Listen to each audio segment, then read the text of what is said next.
vamos receber a dupla que vai falar de São Paulo e de Corinthians. Éder Traschini com as coisas do São Paulo. Samir Carvalho, nosso colunista que você já tão bem conhece aqui no De Primeira, vai falar do Corinthians. E vocês podem perguntar o que vocês quiserem, porque eles vão tentar responder. Começando, evidentemente, pelas possíveis formações. É um grande mistério. Quem será que Dorival e Luxemburgo estão preparando?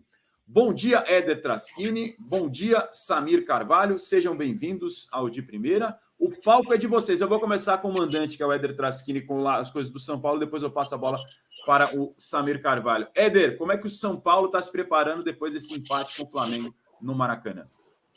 Bom dia, Zan, PVC, grande Samir, companheiro de longa data já também. A você que acompanha hoje de primeira. Olha, Zan, acho que a grande questão para o torcedor São Paulino é se Rames Rodrigues vai ou não iniciar a partida, né? E eu diria que ficaria muito, mas muito surpreso se na escalação inicial do Dorival tivesse ali o colombiano já desde o começo. Ele não tem condição de jogar os 90 minutos, e desde o início, quando ele foi contratado, a gente até chegou a noticiar que o São Paulo queria ele para a partida contra o Corinthians, mas isso deu uma freada quando se viu a condição dele, não só física, mas principalmente de ritmo de jogo, e principalmente depois da contratação do Lucas, né? Então o Lucas deve iniciar na vaga do Luciano, e o Rames, a tendência é que fique no banco de reservas e comece e entre aí na segunda etapa. Apesar dessa vontade da diretoria do São Paulo de que o Rames jogasse já desde o do início, né, fosse o substituto aí do Luciano na partida semifinal, a informação que a gente tem é que o Dorival nunca comprou isso, tá? O Dorival sempre foi mais cético com essa questão do Rames jogar já tão rápido depois de 4 meses sem jogar, né? O Lucas ficou 2 meses aí sem atuar um jogo, né? Jogou pelo Tottenham até quase o final da temporada. O Rames já não, o Rames já ficou mais tempo, 4 meses aí parado, então é um pouco mais complicado retornar ao ritmo, sentir essa questão física e principalmente o ritmo de jogo. Então, tendência é que o Rames comece no banco. E aí, a outra mudança do São Paulo em relação à primeira partida deve ser o Caio Paulista, que foi um dos heróis da classificação contra o Palmeiras, fez até gol, mas ele sentiu uma lesão e não deve atuar. Então, quem deve ser o titular ali na ala esquerda é o Wellington. O PVC deve saber até melhor do que eu, que é o cara da prancheta, mas o São Paulo joga com o Caio Paulista muito mais avançado do que o Rafinha, né? O Rafinha segura mais pela direita, às vezes joga ali como um zagueiro pela direita, para o Caio, que é um atacante de origem, né? Atuar ali aberto na esquerda, mais avançado, enquanto o Rato abre o time do outro lado, e aí o Nestor, que joga na linha de 4, aí sem a bola o Nestor fecha na esquerda. Quando o São Paulo tem a bola, como o Caio faz essa ala pela esquerda, o Nestor tem mais liberdade para cair por dentro e armar o time. Né? Então, com o Wellington, eu até perguntei isso para o Dorival numa coletiva logo depois dessa lesão do Caio, o Dorival vê o Wellington com características semelhantes, também um poder ofensivo grande, apesar do Caio ser de origem um atacante e o Wellington não, mas o Dorival vê características semelhantes, então pode ser que mantenha esse desenho tático aí com a bola, com o Wellington com bastante liberdade pela esquerda. Antes de passar a bola para o Samir Carvalho, quero saber de vocês aqui no chat. Se a nossa produção até puder fazer uma enquete, você vota. Quem você acha que vai passar, São Paulo ou Corinthians? Mas mande no nosso chat a sua opinião de qualquer maneira. Rafael Claus vai apitar o clássico, já está definido o árbitro da partida. E antes de passar a bola para o Samir, então, Éder, Rames Rodrigues, você não acredita pelas informações que você tem que comece como titular, mas Lucas Moura, sim, é isso? Sim, Lucas Moura deve começar, isso é quase certeza. O Dorival não tem o Luciano, então o Lucas deve começar. Vamos passar aqui a escalação. O São Paulo deve ir a campo com o Rafael no gol, Rafinha na direita, Arboleda e Beraldo a dupla de zaga e o Wellington na esquerda. O Pablo Maia como ali o primeiro volante e o Gabi Neves retornando, né, que é bem importante nesse time do São Paulo, principalmente na armação. E aí as duas dúvidas são o Rato pela direita ou o Alisson. Acredito mais no Rato, pelo São Paulo precisar do resultado, mas ele não vem bem. O Alisson quem vem melhor nesse momento, mas o Alisson fazendo uma nova função aí com o Dorival, né, mas jogando como um segundo volante. O Nestor na esquerda, e aí no segundo tempo o Rames deve entrar nessa função, e o Lucas no lugar do Luciano e o Caleri. Então, Rafael, Rafinha, Arboleda, Beraldo e Wellington, Pablo Maia, Gabi Neves, Rato ou Alisson e Nestor, Lucas e Caleri. Esse provável São Paulo, então, Lucas, que você vê na imagem, comemorando o gol no Maracanã, o primeiro desde essa volta dele ao tricolor, chegou a fazer o pênalti, né, lá contra o Galo, mas nesses 2 jogos já mostrou que está numa rotação acima do que a gente tem visto no futebol brasileiro. Agora, passando a bola para Samir Carvalho, no Corinthians, como é que chega o timão para o majestoso da semifinal? Bom dia, Samir. Bom dia, Razan, PVC, Éder. E o Éder, aliás, traz uma informação importante. Ele lembra algo importante, o Razan. Caio Paulista, né? Ele falou aí. É certeza. O Éder tá certo. Mas o nome dele é Caio ou Caio? Caio Paulista. Ele não se aguenta. O chat, nota para o trocadilho de Samir Carvalho enquanto você vota na enquete. Quem vai classificar Corinthians ou São Paulo? Samir, você tentou, você manteve a sua média de trocadilhos aqui, não podia deixar. Sim, vai cair um, certeza. Agora, em relação à escalação do Corinthians, né, falando sério, a gente sabe falar sério, né, Razan? O Corinthians passa também um pouco pelo que o Éder falou do São Paulo com o James Rodrigues, né? E é com o Gringo também a questão do Matias Rojas. O Matias Rojas, ele não está 100%, atuou alguns minutos, bem menos, né, que o James Rodrigues na partida contra o Coritiba, né, no retorno aos gramados. E a dúvida é também em relação ao esquema tático, e passa muito pelas peças que o Vanderlei tem. O Corinthians tem jogado muito no 4-1-4-1 com o Vanderlei, mas passou também a atuar no 4-4-2 com 2 linhas de 4. Contra o Internacional de Porto Alegre, até pela ausência do Roger Guedes e pela falta de opções, o Vanderlei tem atuado com as 2 linhas de 4 e com o Renato Augusto próximo ao Yuri Alberto, não posicional, ele volta, tem a liberdade, né, que o Renato gosta de ter em campo, mas atuando mais ali pelo lado esquerdo. E o Vanderlei tem utilizado essa formação. O problema é que essa formação, Razan, não traz profundidade, deixa o time lento, e foi por isso que o Corinthians até perdeu o primeiro tempo contra o Coritiba. O Renato até falou isso no pós-jogo, porque foi bem evidente, um time sem velocidade, sem profundidade, porque você tinha... ele fez 2 linhas de 4 com o Juan Oliveira na segunda linha. E o Juan Oliveira não joga bem naquela função. Depois, no segundo tempo, ele volta no 4-1-4-1, ele tira o Renato lá da esquerda, né, na frente lá com o Roger Guedes, joga o Renato por dentro, põe o Juan Oliveira também por dentro, né, só que saindo do lado direito, o Renato saindo do lado esquerdo, aí ele põe o Wesley a profundidade na esquerda, né, no segundo tempo, e o Adson na direita e o Yuri Alberto na frente. E o Maicon entre as linhas. Eu estou citando essa mudança que ele fez contra o Coritiba, porque tem tudo para ser esse o time que vai enfrentar o São Paulo nessa quarta-feira, a não ser que o Vanderlei realmente seja teimoso nesse sentido, porque o Corinthians tem a vantagem do empate, pode jogar nos contra-ataques, e se não ter a profundidade um jogador como o Wesley, né, que até daqui a pouco eu também vou trazer as informações do Wesley, que o Corinthians está pensando em renovar, se não ter se o Corinthians não entrar com o Wesley na ponta esquerda, aberto na esquerda, fica um time praticamente sem contra-ataque, lento, como foi no primeiro tempo contra o Coritiba. A gente teve um Corinthians, foi um contraste muito grande, um Corinthians horroroso no primeiro tempo, perde de 1-0 em casa para o Coritiba, e no segundo um Corinthians que massacra, e a diferença passa exatamente por colocar velocidade, por colocar um jogador de beirada que tem profundidade, e claro, né, vale lembrar também que o Vanderlei trocou os 2 laterais, o Fábio Santos, que realmente ele espera muito, dá muito espaço para os marcadores, coloca o Bidu, que se tecnicamente não é tão brilhante como o Fábio Santos, ele pelo menos tem mais saúde física hoje, né, para marcar no setor, e do lado direito ele põe o Bruno Mendes, que o Fagner fazia uma péssima partida. Então, trazendo agora a provável escalação, depois disso tudo, o Corinthians deve ir a campo com Cássio. Eu não acho que ele vai barrar o Fagner, então Cássio, Fagner, Gil, Murilo e o Fábio Santos. Também duvido que ele barre o Fábio Santos. Então é uma mescla do time do primeiro tempo com o do segundo do Coritiba, né? A não ser que realmente ele surpreenda e venha com a linha de 4 do segundo tempo. E aí é Bruno Mendes e o Bidu. E no meio campo, Maicon entre as linhas, na linha de 4, né? Como o PVC ensinou, vou começar pela direita aqui, o Adson, o Adson, porque o Matias Rojas não... Eu acredito também que o Matias Rojas não deve iniciar como titular, mas é só uma opinião, pode até, quem sabe, pintar ali. Por dentro, o Juan Oliveira, que pela direita ele faz ótimas jogadas, e no segundo tempo a gente viu, o Renato Augusto, o Wesley, tá aberto na esquerda, e na frente o Yuri Alberto, talvez esse o Corinthians para enfrentar o São Paulo nessa quarta-feira, Razan.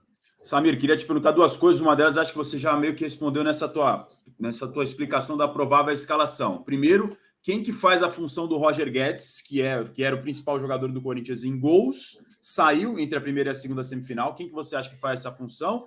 E segundo, já pode emendar, qual é o papel do Renato Augusto, que foi o protagonista no primeiro jogo, para essa segunda semifinal? Importantíssimo, né? O Renato Augusto, o Corinthians jogou mal o primeiro tempo contra o Coritiba e ele jogou bem.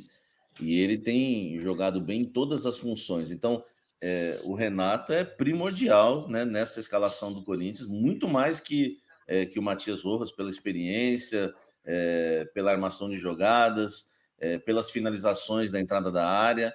Os gols do Corinthians passam todos por ele. Você vê o gol do Yuri Alberto de costas, foi um lançamento, porque cada jogador, viu, Razan, no segundo tempo estava na sua posição. É isso que o Vanderlei, né, deve ter percebido. O Renato Augusto atuando na sua posição por dentro, ele lança o Juan Oliveira, que pela direita infiltra dentro da área e cruza para o Yuri fazer o gol. Então, é importante que o Renato também esteja na sua posição. Apesar que contra o Internacional de Porto Alegre, ele faz o gol, né, do Corinthians no Beira-Rio, naquela partida que ele sai no intervalo, jogando do lado do Yuri Alberto lá na frente, no 4-4-2. Claro que não como o Roger Guedes, mas voltando para o meio. O Corinthians fazia um 4-4-1-1 também, com ele atrás do Yuri Alberto. Então, respondendo a sua pergunta do Renato Augusto, ele é importante, ou jogando do lado do Yuri Alberto, atrás, centralizado na linha de 4, enfim. Renato Augusto é importantíssimo. O substituto do Roger Guedes. O Vanderlei apostou no Biro, não deu certo. O Biro realmente não vive uma boa fase. O Vanderlei abriu o Juan Oliveira na linha de 4, também não dá certo, porque o Juan Oliveira não é esse jogador da profundidade, ele não vai bem nessa função, e ele testou também o Renato, e o time fica, mais uma vez, sem profundidade. Então, hoje, Razan, o Corinthians só tem um jogador para substituir o Roger Guedes, e é o Wesley, que entrou no segundo tempo contra o Coritiba, e mudou muito a história do jogo, pela velocidade, de partir para cima, né, ir no 1 contra 1, o Wesley que estreou como titular do Corinthians contra o São Paulo, sofrendo aquele pênalti do Rafinha. Então, ele é o substituto do Roger Guedes hoje, viu, Razan? Informações importantes do nosso Samir Carvalho para esse clássico majestoso. Eu vou pedir agora curto e grosso, hein? Curto e grosso, o voto de cada um de vocês na enquete que está no ar. Quem vai se classificar, São Paulo e Corinthians? Vocês vão ter que dar opinião aqui no de primeiro, não tem jeito. PVC, seu voto na enquete, quem passa, São Paulo ou Corinthians? São Paulo. Éder, quem passa, São Paulo ou Corinthians? Eu acredito que São Paulo, fator casa. Samir Carvalho, quem passa, São Paulo ou Corinthians? Eu acredito que o Corinthians passa, né, pela questão da vantagem que tem já, joga, né, pelo empate. Tem jogadores, né, decisivos, né? Eu acho que, assim, é claro que chegou o James Rodrigues e chegou o Lucas. Mas antes do primeiro jogo, era fato que o Corinthians tinha jogadores mais decisivos do que o São Paulo. Agora, a gente não sabe que ponto que o James Rodrigues é decisivo, já que ele está chegando agora, né, no São Paulo, e não deu para ver a gente ainda o que o James Rodrigues pode apresentar. Então, acho que o Corinthians tem jogadores mais decisivos, questão do Renato Augusto, o próprio Yuri Alberto, que também dá sorte contra o São Paulo. É difícil, viu, Razan? Eu não gosto muito de palpite, não. Acho muito complicado. Mas a enquete está equilibrada, tal qual a nossa votação aqui de vocês. Deixa eu fazer aqui. 57-43, PVC. Só tentar arredondar aqui, então. Vamos por partes. O Rames não deve começar jogando, disse o Éder. Então, São Paulo tem o quê? Rafael, Rafinha, Arboleda, Beraldo e Wellington. Pablo Maia, Gabriel Neves. Quem é que joga no lugar do Luciano, na tua visão, Éder? Lucas de um lado, Rodrigo Nestor do outro, quem por dentro? E Caleri? Eu acho que deve jogar, na verdade, o Lucas por dentro, PVC. O Lucas e o Caleri, o Lucas jogando na do Luciano, fazendo esse segundo atacante, voltando aí, né, com essa liberdade. E aí o Rato aberto na direita e o Nestor aberto na esquerda daquele jeito, né? Caindo para o meio com o Wellington avançando. E aí o Corinthians, Samir, joga o Wesley. E aí não joga o Biro. É isso? Ou seja, Cássio Fagner, Gil, Murilo e Fábio Santos, Adson... Maicon entre as linhas, né?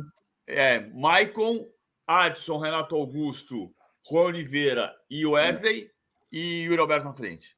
Já que seguindo a pauta PVC, o Juan Oliveira vem na sequência do Adson, que ele joga do lado direito por dentro. Adson, Juan Oliveira, Renato Augusto e Wesley e o Roberto na frente. Jornalista é tão doido que criou o lado direito por dentro. Não, mas meia direita. Eu contei a história. Eu falo isso, eu sou meio doido. Com o tempo lá atrás, eu escalava o Manchester United de 99, que era Roy Keane, Paul Scholes, Beckham e Giggs. Fui fazer o Mundial de Clubes em 99 e falei, então vai jogar Roy Keane, Paul Scholes, Beckham e Giggs. O jornalista inglês virou para mim e falou assim, não. Beckham, Scholes, Keane e Giggs. Por isso que eu passei a escalar da direita para a esquerda, como se escala hoje na Europa. Para a gente arredondar o noticiário também, ô Samir, você tinha informações sobre o futuro do Wesley, é isso? Sim, o Wesley tá com moral, né, o Razão. O Corinthians avança, né, para tentar renovar com o Wesley. É bom lembrar que não precisa ter essa pressa toda, mas, entre aspas, até precisa. Né? A gente viu o caso agora do Bruno Mendes, a gente viu várias vezes, o Éder tá aí, eu lembro cobrindo o Corinthians, Gustavo Henrique, o próprio Yuri Alberto no Santos. Quando você deixa para renovar no último ano de contrato, você acaba tendo mais dificuldades. Está acontecendo hoje com o Bruno Mendes no Corinthians e agora até com o Mosquito. No caso do Wesley, o contrato termina em março de 2025, então também não é no fim de março. Desculpa, não é no fim de 2025. E aí você inicia 2024, no segundo semestre, o Wesley já podendo assinar um pré-contrato. Então, o Corinthians está tentando adiantar a renovação de contrato do Wesley, dá a ele um aumento salarial, até para evitar aí algum assédio, alguma coisa de algum clube que venha querer contratá-lo nesse momento. Eu acho que nem é tanto pela multa rescisória, a multa rescisória é 50 milhões de euros, está na cara que não vai vender por isso, então não faz muita... Acho que não é essa, vai renovar para aumentar a multa. E não vai pagar, ninguém vai pagar 50 milhões de euros pelo Wesley. E a ideia do Corinthians é valorizar o jogador. É bom lembrar que o Wesley foi decisivo contra o Coritiba e ele também fez o gol da classificação do Corinthians contra o News Old Boys na Sul-Americana, porque no jogo de ida o Corinthians vence por 2-1, depois empata, né? Sem gols no jogo de volta, e o gol da vitória lá na Neoquímica Arena foi do Wesley quando ele entra em campo e marca o segundo gol do Corinthians. E agora o Corinthians tentando essa renovação, vê o Wesley, né, como o único substituto hoje, provável substituto do Roger Guedes no elenco. O outro jogador de profundidade é o Pedro, que já está negociado com o Zenit, então não há condição nenhuma hoje, né, do Pedro se tornar titular aí com o Luxemburgo. O Luxemburgo leva a sério essa questão do jogador que já foi negociado, a gente sabe disso. O Barleta, que era um outro jogador que podia ter profundidade, foi repassado, né? O Corinthians não pagou, o São Bernardo acabou repassando para o Ceará. Então, hoje é o único jogador de ponta mesmo, de 1 contra 1 que o Corinthians tem. E se está marcando gols, né? Fez 2 gols aí recentemente. A ideia do Corinthians é avançar e tentar renovar o contrato com ele. Já procurou os representantes do Wesley. Ainda não foram apresentados, discutidos os números, né? Mas já chamou já para aquela conversa. Vamos renovar. E claro que o Wesley, né, vai querer renovar o contrato com o Corinthians. Só mais uma coisinha do Wesley. Com o Vanderlei Luxemburgo, ele não tem essa moral toda, não. Às vezes as pessoas falam, mas o Vanderlei lançou o Wesley. Lançou. Mas dentro do clube que eu apurei, o Wesley é tratado pelo Vanderlei, pela comissão técnica, como um fio desencapado. Um fio desencapado, né, para a gente tentar explicar para o torcedor, é um jogador que tudo pode acontecer com ele dentro e fora de campo. Então, existem algumas preocupações em relação ao Wesley. Por isso que ele até voltou para o Sub-20 também um período. E tem outra questão que dentro de campo é um atleta que ou ele pode marcar um gol, driblar, sair na cara do gol, e pode também perder uma bola, não ter uma obediência tática que o Vanderlei espera. Então, ele não é um jogador assim que enche os olhos do Vanderlei, mas é o que tem para o momento, viu, Razan? Mais informações na coluna do Samir Carvalho no All Sport sobre esse avanço do Corinthians para renovar com o Wesley. Éder Traschini e Samir Carvalho, a gente pode fazer essa tabelinha, quem sabe, de novo amanhã, hein? No dia do Clássico, para a gente ter mais informações no dia da semifinal do Majestoso. Foi muito bom contar com os amigos. Obrigado, viu, Éder? Valeu, Razan. Até a próxima. Obrigado, Samir. Valeu, Razan. Valeu, PVC. Até amanhã.